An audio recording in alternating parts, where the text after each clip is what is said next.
my honor to introduce Lampo, our honorary education minister. He's a very important man in our lives at the Bhutan Canada Foundation, not only because we personally like him and respect him and honor him, but also because he is our partner in Bhutan.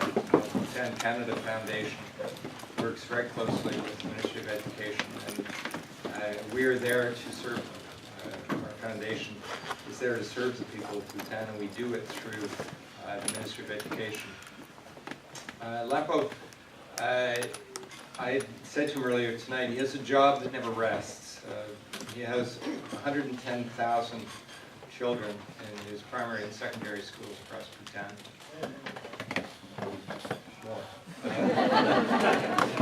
We found a few more in the east recently. More than 5,000 teachers. And all of it growing very quickly. It's a very complicated, complex, complicated job being Minister of Education. And Lampo is the first Minister of Education in the democratically elected government, so it's a particularly an honored role. He started as a teacher in Cherpsy College, actually, in the east of Bhutan, which is very near and dear to us because it was established by Canadians back in the 1960s. And he had a very distinguished career there. He proceeded from there to Paro, where he directed the Center for Research in Education. And then was a visiting professor at the University of Kyoto in Japan, returning in 2008 to join the political fray of Bhutan, run for election. He's an innovator. He has introduced the first green school into Bhutan. He's listened and welcomed to us and enthusiastically welcomed digital innovation. And together with Cushing Academy, we will be doing some significant digital innovations in Bhutan with e-readers in the next year. And he employs our teachers, so he's very special to us. And we have several of our alumni teachers here tonight who I'd like to welcome, and several teachers who are looking to go next year, and I welcome them as well. Lampo, our minister, is your new boss, and it is my pleasure to introduce you tonight. Lampo.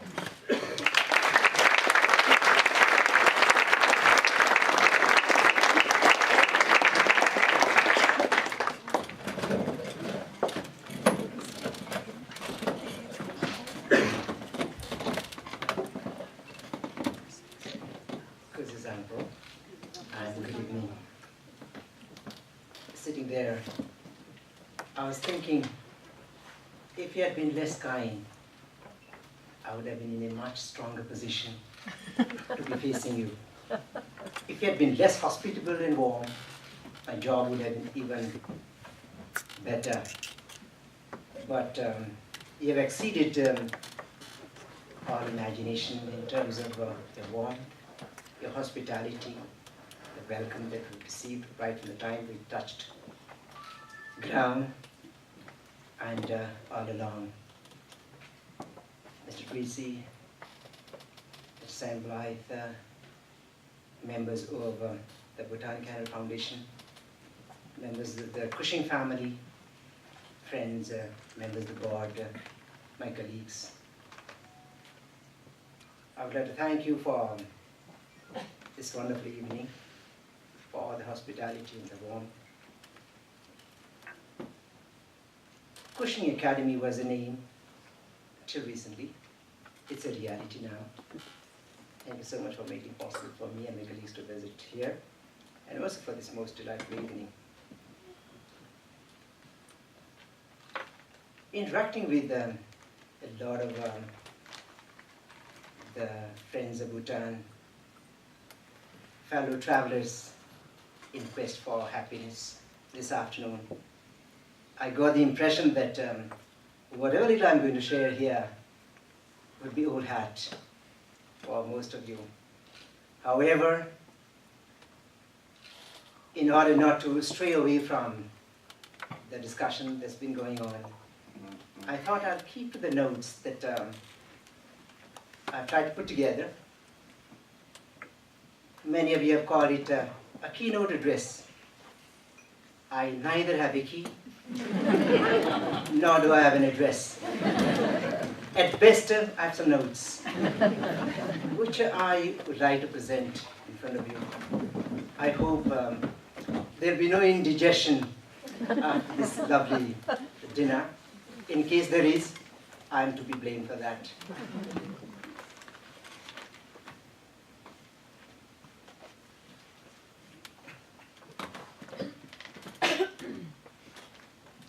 In our language, we have a metaphor of the 7 seas. 7 seas mean a very long way away, a long distance. So I begin with the 7 seas. 7 seas separate the United States of America and the Kingdom of Bhutan. Despite these significant dissimilarities, however, they seem to come home together in this lovely spot of our good earth, right here in Boston. Cushing Academy binds us together as in a silken knot that seems to grow stronger, tighter by the years. Cushing Academy has a special place in many Bhutanese hearts as the dear alma mater of our dearest king, Jigme Gyaltsen Namgyal Wangchuk. It is the venue of our symposium on educating for sustainable happiness, whose true embodiment actually is the 5th king of Bhutan. And what is more, Cushing is an academy in much the same tradition as Plato's institution, devoted to the education of ideal rulers for the ideal world. How much more auspicious can a symposium aspire to be? The focus ought to be the jewel of the Himalayas. Thank you so much for the largeness of your heart, dedicating this whole seminar and the year ahead to the Kingdom of Bhutan. Thank you, Cushing. This tri-junction of place, people, and purpose elevates our event and sanctifies it to a level beyond the formal and fashionable. I would like to thank Cushing Academy and the Bhutan Canada Foundation, as indeed every other soul who has had a hand in making this congregation possible. I bring to this event the blessings of my king, the commendations of the royal government, and the goodwill of my fellow citizens.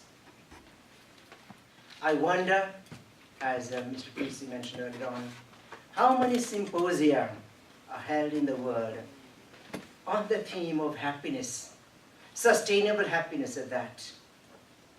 The favored subjects that vie for and claim attention and funds belong largely to the economic or material kind. They might concern themselves with the more dramatic issues like global warming, climate change, natural disasters, terrorism, poverty alleviation, and gender mainstreaming, information technology, cyber learning, among other exciting ideas. You have decided on the less dramatic but more profound, more painstaking but ever more worthwhile and fulfilling, less tangible and predictable but more permanent and enduring. Educating for sustainable happiness is a journey that we undertake in much the same spirit as the old Pilgrim's Progress. In the old Pilgrim's Progress, we are told that It is better, though difficult, the right way to go, than wrong, which though easy, where the end is woe. That's the journey that I feel we all have taken.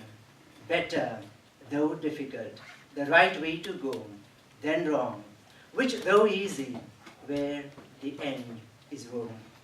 By doing this, you have made all the difference. I learned long ago that it is easier to ride the horse in the direction that it is going.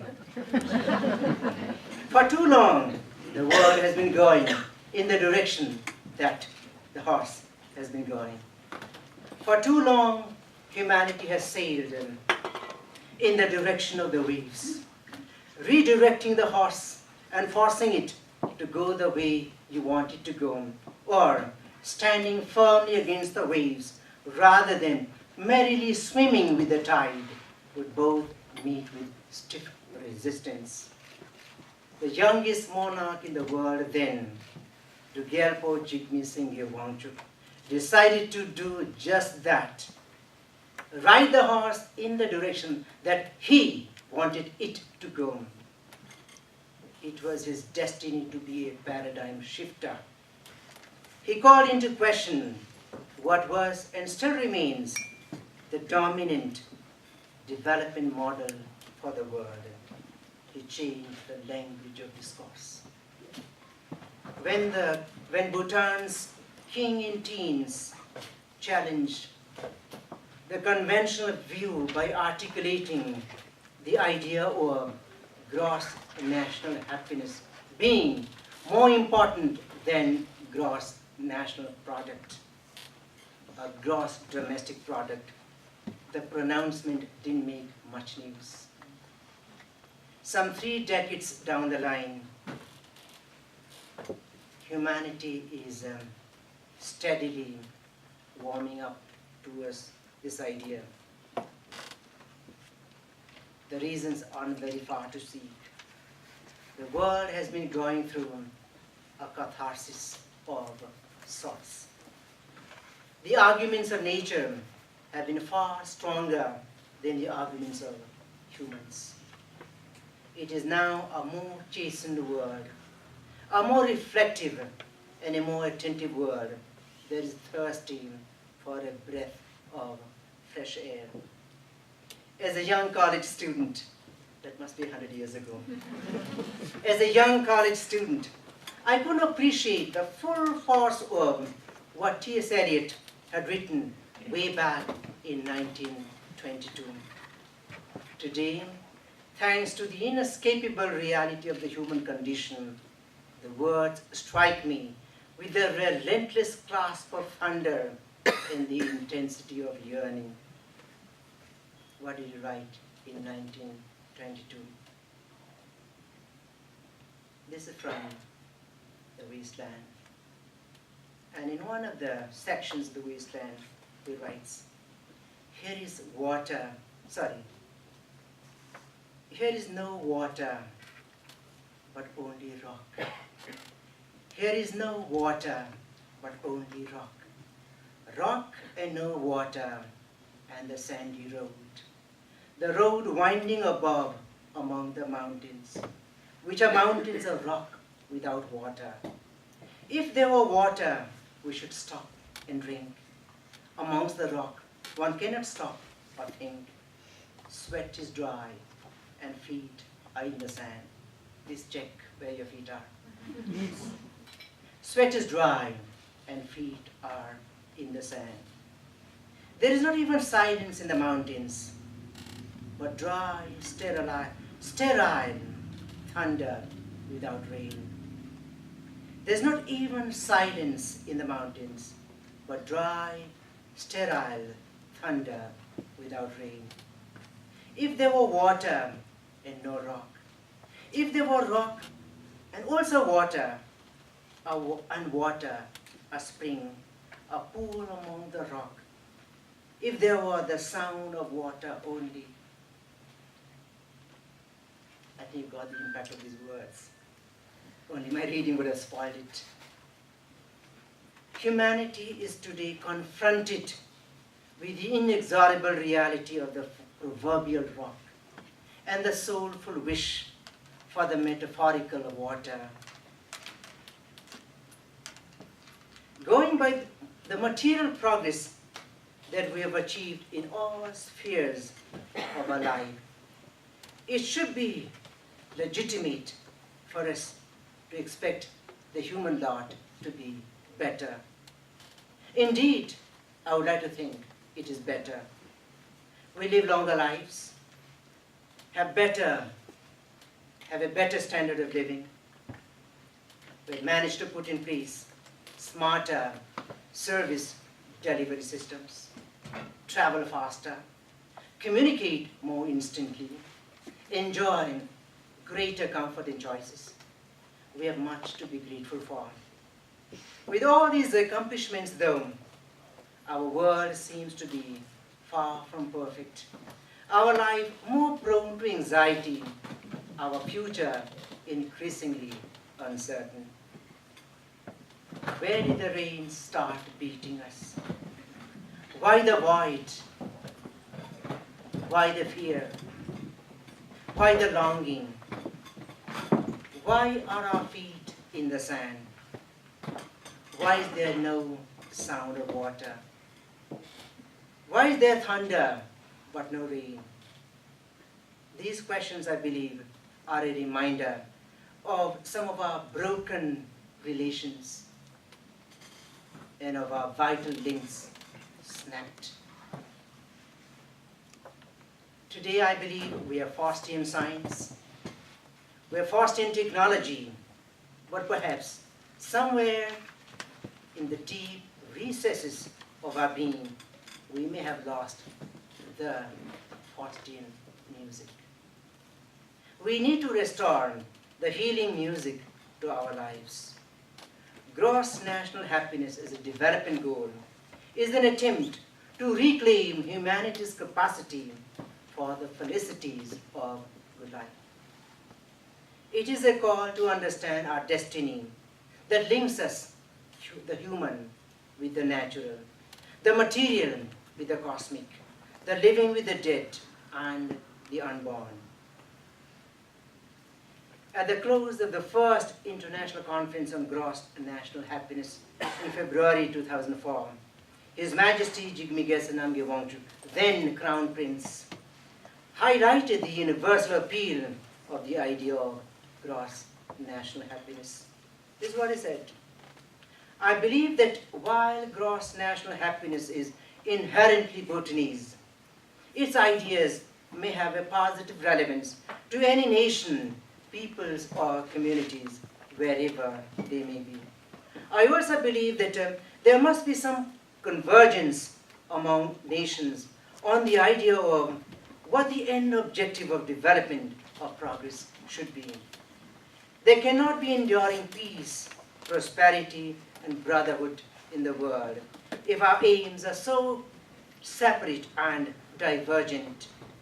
If we do not accept that in the end, we are people all alike, sharing the earth among ourselves, and also with other sentient beings, all of whom have an equal role in the state of this planet and its players.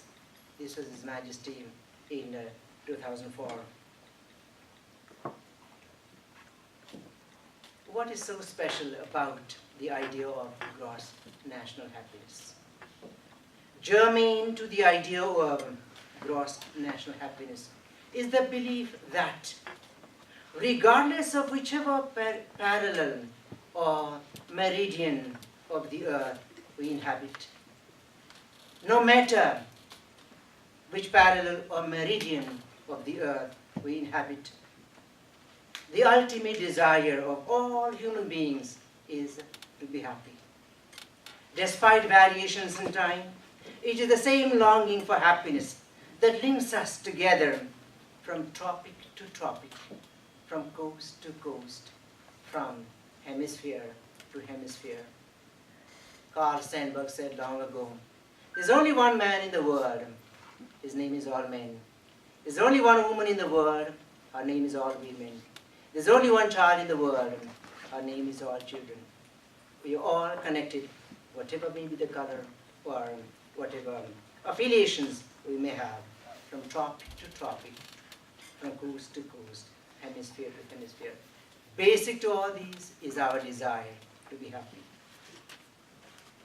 The second idea about gross national happiness is that the profound needs of human beings are not necessarily physical or material, and that there are other deeper dimensions of life. The social dimension, the environmental dimension, cultural, emotional, psychological, artistic, spiritual, moral. All these dimensions together give meaning and purpose and nuance to life, and that these need to be cultivated and nurtured. Third, the goal of life cannot be limited to an endless cycle of production and consumption. More production and more consumption endlessly. The insatiable having mood needs to be moderated by a more ethical and responsible being mode that harmonizes the appetitive capacity of human beings with their capacity for contentment. Fourth, there is no direct relationship between the level of material possession and the level of personal or social well-being. In fact, they could be antithetical to each other. Having more doesn't necessarily result in being happier.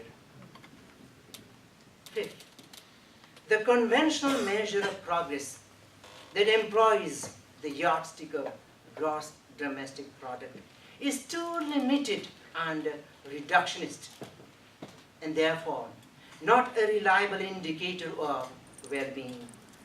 Gross national happiness, on the other hand, is a more holistic measure of well-being, as it takes into account other non-economic but important indicators of the overall health of people and societies. I remember this old Japanese fragment of wisdom here. It says, material things were necessary. Material things were necessary, but subordinate and fell by the way. They were necessary but subordinate and fell by the way. There were limits to material resources. It stands to reason, therefore, that material things do not last 1,000 years. We have this wonderful thought from the late Senator Robert Kennedy.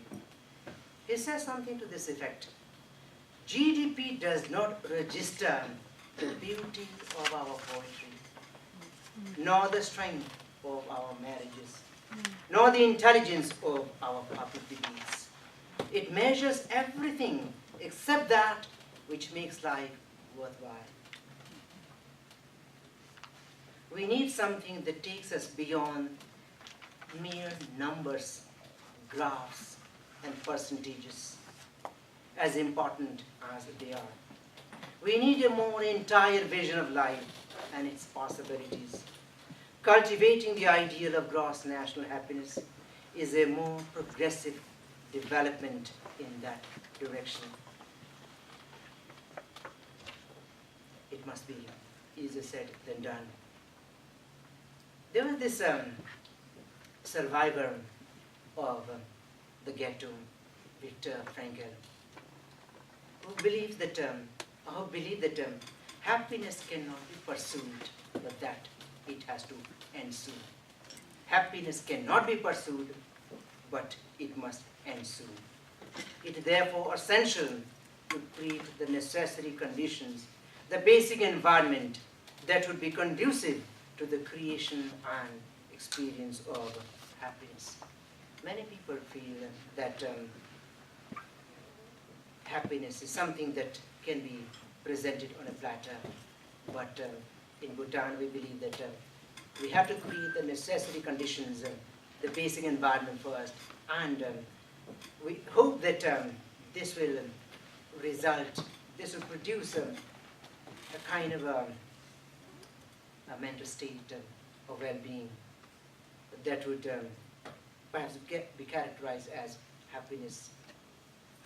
So, creation of those basic conditions, the necessary environment for the creation and experience of happiness. The royal government of Bhutan has identified 4 elements or pillars that it hopes would establish the essential environment for gross national happiness to be realized. The pillars are: 1. Balanced and equitable socio-economic development. 2. Conservation of our natural environment. 3. Preservation of our culture and heritage. 4. Promotion of good governance. These elements are broken down into 9 domains, such as psychological well-being, standard of living, good governance, health, education, community vitality, cultural diversity and resilience, time use, ecological diversity, and resilience. The 9 domains are further divided into 33 indicators, which in turn are subdivided into 72 sub-indicators, which lend themselves more conveniently to measurable quantities that satisfy statistical demand. I will not go into the details of these 9 domains and the 72 indicators or sub-indicators. Members of the audience, I see, have done a lot of research, and in the course of the next few days, there will also be more discussion on this, I see, in the presentation of my colleagues here. To underscore the centrality of the country's unique development path, the royal government has elevated the erstwhile Planning Commission. These are some of the things that the government has been trying to put in place to create those conditions. The royal government has elevated the erstwhile Planning Commission and redesignated it as the Gross National Happiness Commission, and charged it to be the central agency to align the ideas of gross national happiness with all the planning processes in the country. All plans and programs of the public sector agencies are vetted against GNH parameters and are required to be GNH compatible to qualify for state funding. Any program that is GNH negative is rejected by the Gross National Happiness Commission, and unless it is improved and submitted again after making it more GNH compatible, it will not be accepted for state funding by the Gross National Happiness Commission. What also happens is that when the Prime Minister of Bhutan presents the State of the Nation report to the Parliament, the report is built on the 4 pillars, providing comprehensive details on the performance of different sectors against their targets. We believe that if a nation has a big dream, such as gross national happiness, for instance, its subsystems must embrace and advance that dream. And education is a very important subsystem of the nation. That is why, in 2010, the Ministry of Education launched a nationwide educational reform initiative called Educating for Gross National Happiness, to be realized by nurturing green schools for Green Bhutan. Green schools are so called because they are expected to promote the elements of environmental, intellectual, academic, social, cultural, spiritual, aesthetic, and moral greenery. This morning we had some occasion to talk about these elements with a group of our students here. These 8 elements of Green School, we believe, are a strategy to operationalize our idea of gross national happiness. And at the end of the day, these 8 elements also are what constitutes who we are as human beings. And because the society is made up of individual beings like us, we hope that when our students graduate from the school, college, and university system and join the larger society, they will be able to release these positive energies to the society. That's why we call this program Building Green Schools for Green Bhutan. It is hoped that when children and youth graduate from our schools, colleges, and universities, after being through a green school experience, they will be able to release the benefits of these green school elements to the larger society, to which they return on completion of their studies. In 2009, we hosted a very big international workshop to which came scholars, thought leaders, development practitioners, spiritualists, educational leaders from all around the world. In addressing this workshop in 2009, Bhutan's Prime Minister, Lenchen Jigme Waitinde, expressed his hope in these words: I see the need to bring and embed GNH principles and values to our education system, and thereby in the consciousness of our children and youth as a matter of utmost urgency and priority. And I see that transformation as the ultimate training in good citizenship. What these children learn in the classroom and outside it will naturally percolate beyond their schools and into our larger society and the world. Those values and principles will be so deeply ingrained that our children and youth just won't be able to leave them in the classroom. They will be the best citizens of Bhutan that we could wish. This is the hope with which we have begun this program, Educating for Gross National Happiness. Some 2.5 years down the line, it is deeply heartening to note that many of our schools have exceeded our expectations. Most are forging ahead, some are struggling, but our priorities, we believe, are clear. Whether it is the royal government's economic development policy, or its foreign direct investment policy, or for that matter, any public service initiative or business venture, it is to be informed by and built within the overall umbrella of green economy. Novel among the more recent initiatives is an attempt to carry out a full cost accounting in the cost-benefit analysis of our economic and non-economic assets. This takes into account the contribution of our biodiversity, our forest wealth, the value of our pristine environment, clean air, fresh water, voluntary service, household work, spiritual service provided by our monks, amongst others. And as a matter of fact, through this full cost accounting system, we have discovered that we are actually a donor rather than a recipient country. It is calculated that the ecosystem services that our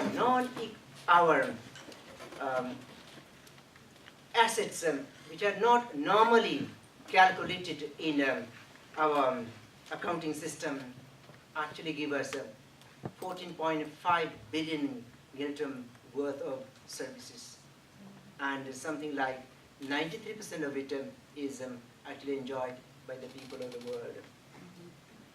The Constitution of the Kingdom of Bhutan, as Mr. Simon Wright mentioned earlier on, mandates that 60% of the country be under forest cover in perpetuity. The current level of green cover is over 70% of the total area for Bhutan. Bhutan has also pledged to remain a net carbon sink for all times to come. In Copenhagen Bhutan was perhaps the first country in the world to make a declaration that it will remain a net carbon sink for all times to come. The Parliament has introduced a 5% green tax for import of all types of vehicles and another 20% on import of luxury cars. Tuesday is now a pedestrian day to honor Mother Earth and to help cultivate a richer social and community life among our fellow citizens. Bhutan has taken its pursuit of gross national happiness all the way to the United Nations. In July 2011, the country's foremost advocate of this alternative development vision, Lynchen Jigme-Waitinli, the Prime Minister, submitted to the UN General Assembly a proposal for consideration of happiness as a goal for the UN family of nations. The proposal was co-sponsored by a record number of 68 countries and endorsed unanimously by all the member nations of the United Nations Organization.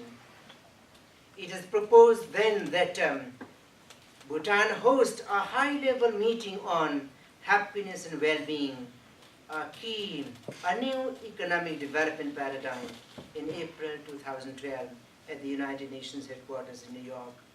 It was attended amongst others by world leaders, development thinkers, opinion makers, civil society organizations, spiritualists, reflective practitioners. Beyond that, Bhutan took its message for a saner world all the way to Rio. Bhutan has also initiated the formation of an international expert working group to elaborate the details of the new development paradigm based on the April 2nd meeting in New York. It will work closely with the high-level panel that advises the UN Secretary General on the post-2015 development agenda. A high-level international conference on gross national happiness is slated to be organized in Thimphu in 2014 under the auspices of His Majesty the King of Bhutan.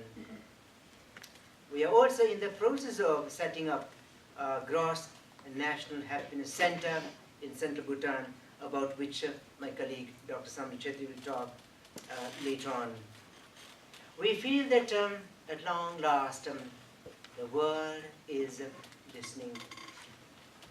To underscore the importance of promoting happiness as a goal of the human family, the UN General Assembly recently declared March the 20th as the International Day of Happiness. So we're all going to be very happy, I guess, on March 20th. But anyway, this is a commitment of the international community. We feel that a moral force is gathering. It ought to gather. Thought leaders around the world are galvanizing themselves to make our world a saner and a safer place for the human family and for our planet Earth. This effort at educating for sustainable happiness is therefore a most appropriate and essential task to engage educators and scholars at this critical juncture in the history of mankind. It is indeed a critical juncture in the history of education as well. For too long, we have witnessed the noble sector gradually losing its nobility. For some good reason, some great mind long ago decided to call education the noble sector. And to this day, no other sector is called the noble sector except education. We believe that in the course of the many years of the so-called development, the noble sector has lost its nobility. We believe that it's important to reclaim the nobility for the noble sector.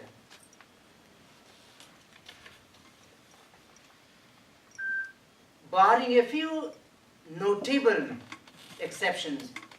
Cushing, for instance, seeds of learning are more attuned to the call of the market and corporations, rather than following the light that they were intended to radiate. This fall from grace may well be the reason for the way our world is. Imagine the world supported and guided by the noble sector. If it had been able to retain its nobility and radiate its light around the world, the state of the world might have been different. Education perhaps could have done that. It is therefore urgent that education be redeemed to serve a purpose higher than what it is reduced to serve. A lot that goes on in the name of education around the world today has very little to do with the education. That is why we need to reinvest education with the nobility that essentially belonged to it. We need to restore the noble sector to its original function. Education, we believe, needs a new ethic, a civilizational ethic, if you will. Education for the 21st century must combine the need to sharpen brains and skills with the need to build faith and character. I'll repeat this one. Education for the 21st century must combine the need to sharpen brains and skills with the need to build faith and character. At the heart of education is the impulse to good life. This may be a very large generalization, but I believe this is true. At the heart of education is the impulse to good life, just as the end of gross national happiness is the vision of good life. The twain is joined by nature and by purpose. This is the nature of education, cultivation of good life. This is also the purpose of education, cultivation of good life. This is the end of gross national happiness, cultivation of good life. So both by nature and by purpose, they are supposed to lead to building of, cultivation of good life. In Bhutan, we are educating for gross national happiness. In Cushing, we are promoting the idea of education for sustainable development, sustainable happiness, education for sustainable happiness. Let us work together. One step at a time, as we have begun with Cushing Academy and Ugindorji High School in Ha, in this auspicious centenary year of modern education in Bhutan. We should have no illusions about the challenges that lie ahead. But when was it ever easy to take the road not taken? Let us take the first steps in the right direction, however difficult. It's a big job. We need to begin small. That is the way to sustain the mission. I believe that we need to begin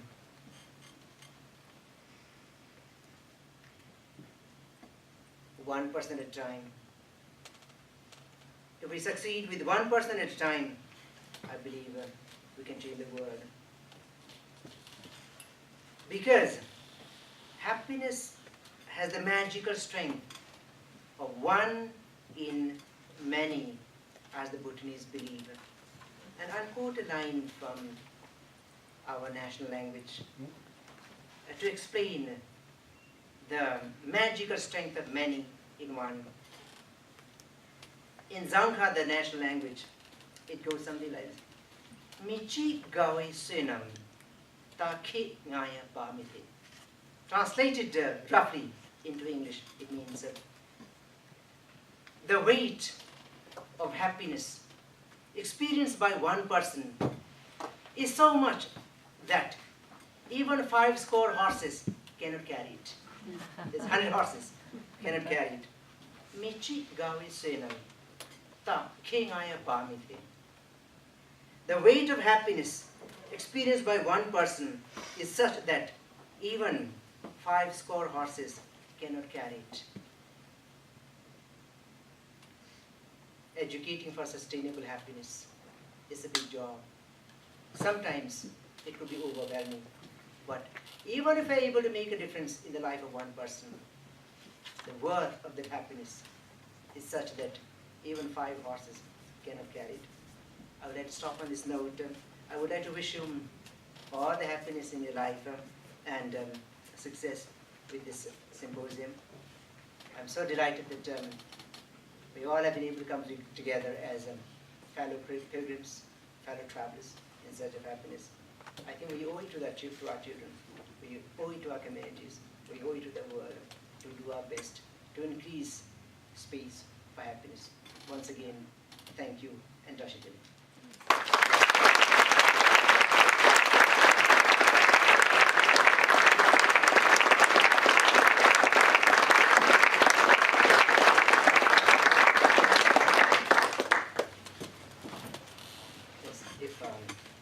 There's some questions or comments or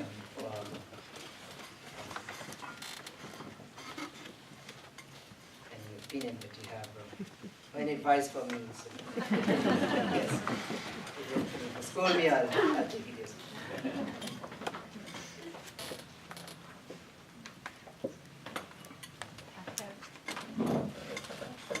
Yes, please.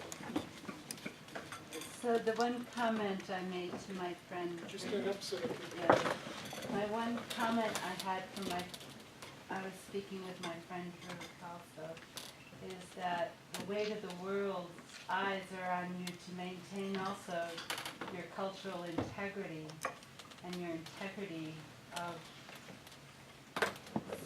sifting out what is not good to be able to maintain that which is good in your culture and to prevent those influences from changing your culture in a way that changes what Bhutan is. Because what I'm hearing from you when you're speaking is so potent with a real thoughtfulness from having not been out in the world, that it's really cherished by us, I think, in hearing you expressing this. Thank you so much for being here. Thank you very much indeed, yes. It's more of an advice than a question. One thing that some people around the world feel is that since Bhutan talks about gross national happiness, everybody in Bhutan must be very happy. I have to say that it's not quite right. Bhutanese people are real human beings, flesh and blood. Yes. Born by the same sun. Yes, made wet by the same rain. However, we have been very fortunate with our leadership. Our kings have been very visionary and wise. They may have been young in blood, young in body, but very wise. And they have given us a way forward. And it's been this very special privilege as well as a challenge for us to be able to live out the vision of our kings. And now, especially with the world of community having adopted happiness as a goal for the UN family of nations and for the people of the world, we feel that Bhutan has a bigger load of responsibility on its small shoulders. We feel that we have to do even more by way of making as real as possible what we have been trying to promote in the lives of our own people, so that like-minded people elsewhere would also draw inspiration from what we do. But the challenges are real, and our effort has been to try to combine the best of what we've received from our forefathers, from traditional wisdom, with the best that comes from innovation and enterprise. we are a part of the world, the global family of nations, and it's going to be extremely difficult to shut ourselves off completely from influences that come from around the world. But we have been making efforts to ensure that we are not swallowed up by negative influences, and that we're able to maintain the integrity of our culture, the integrity of our aspirations, and the integrity of this very important development philosophy itself. Thank you very much indeed. Yes, please. I think what you've done in Bhutan, and as you mentioned, not everyone is happy, and that's probably going to be true no matter what we develop. But what you've done, and I think the model that we can take, is to develop the framework, develop those areas that will allow people to become happy, and to make sure that those basic human needs are provided for in the areas that you've described. So I think you can take that to the local level, put those principles at work in your local schools, and change the way the world is perceived by developing those strengths. And I think what you've done in Bhutan is a wonderful model to help us to do that. Thank you very much.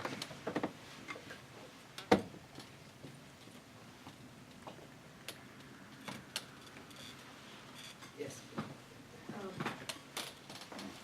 You were talking about how the United Nations has adopted this principle as something, or this goal. But are there other countries that have sort of followed your lead in terms of making it part of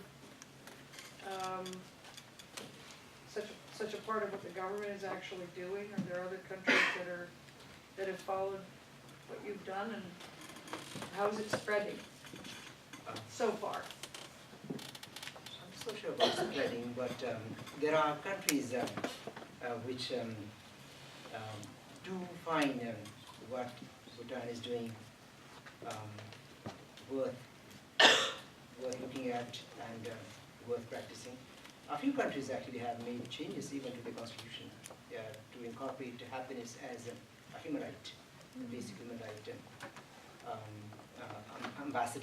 Our ambassador to the UN would correct me. Today, the well-being framework, that well-being economy that Thailand is talking about, that the United Kingdom is talking about, and the former president of Prime Minister of France, Mr. Sarkozy. All these are some indications of the interest in gross national happiness shown by individuals and countries around the world. As a matter of fact, I was in Istanbul some months ago, and I was delivering a talk there, and there was a senator from Brazil, and he said he wanted a copy of what I delivered there, because he wanted to translate it into the local language and distribute it amongst his fellow senators. Japan is quite inspired by what Bhutan is doing at the moment, and several countries around the world actually feel that this is a very good model. We are not very sure as to how much of it individual countries will actually put in practice, but as I said earlier on, there seems to be much more humility now in the world, much more humility. There is a greater understanding today that the existing models have not delivered, and that the world needs an alternative way of looking at success, looking at progress. And many people find that Bhutan's approach to development, otherwise called gross national happiness, is a goal worth pursuing. So that's why today we also feel that we have a much greater pressure to do well in our own country in terms of advancing gross national happiness. So there are people looking around and looking at us. Would you like to, sir, add to what I said? Is that a fair assumption? You Yeah. have covered very well. There are other countries, not countries as such. I think there are a lot of individuals, intellectuals, professors, economists who have come to appreciate the concept that Bhutan has been following. So I think it is spread. The fact that UN has adopted a resolution, I think, says a lot. Thank you. Honorable Ambassador of Bhutan to the UN. I think there are people, including Chairman Banankisan. Yes. Yes. Yes, please. Any other question? Yes. I wonder, as you've led the process of developing the education system, the pedagogy, the curriculum, if there have been heroes in the philosophy of education, in the theory of education that have really been pillars in your thinking and in your work. Well, there have been individuals who have shown the way forward. Is there any, sir? Yes. What we have done is, even though we have a very long way to go in terms of building a sound education system, we have also been looking around the world and trying to see as to what everybody else is doing in terms of education. And as I mentioned earlier on, we feel that even though the focus is on success, success has not meant looking after the integrity of the learner. I think one of the things that has happened in education all over is the fact that the process of educating does not always protect the integrity of the learner. And what we've been trying to do is look at the possibilities in education. What has education been doing so far? What it ought to do? So we look at education in a much more normative way. And we do have some examples of great educators in the system. In fact, the Buddha himself was the greatest educator of all times. And some of our great scholars in the country have been wonderful exemplars of teaching. And in the more secular setting, we do have educators. And I was saying in the morning that in Bhutan, teachers are called Lopins. Lopin means king of knowledge, or queen of knowledge. Yes, there is the status in which teachers were regarded. Now, of course, because of changes all happening all over, there could be some change in the status of teachers, but still, we look upon the teachers to be able to deliver the agenda, to be able to deliver the goals. Because at the end of the day, we may have fantastic policies, we may have state-of-the-art equipment, fabulous resources, but it is the teachers who have to make the curriculum come alive. We believe that teachers do not only teach the curriculum, the teachers are the curriculum. They have to be able to exemplify the intent of the curriculum. So that's why, for us, the success of this program would depend by and very largely upon the willingness, the readiness, and the motivation of our teachers. So it's a very important challenge we have as well.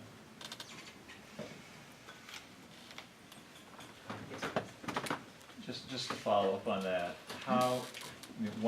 you talked about horses going in different directions, riding a horse in a different direction than it wants to go.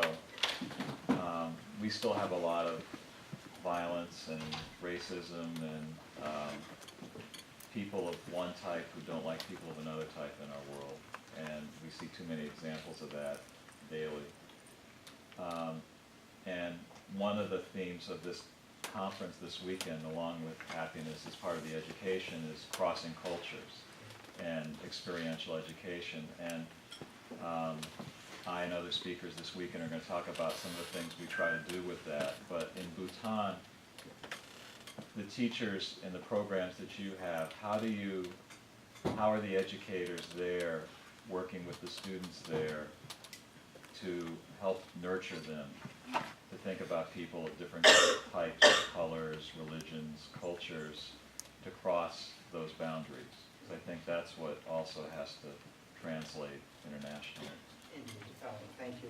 When he's talking about green schools, one of the elements of the green school is social greenery, meaning that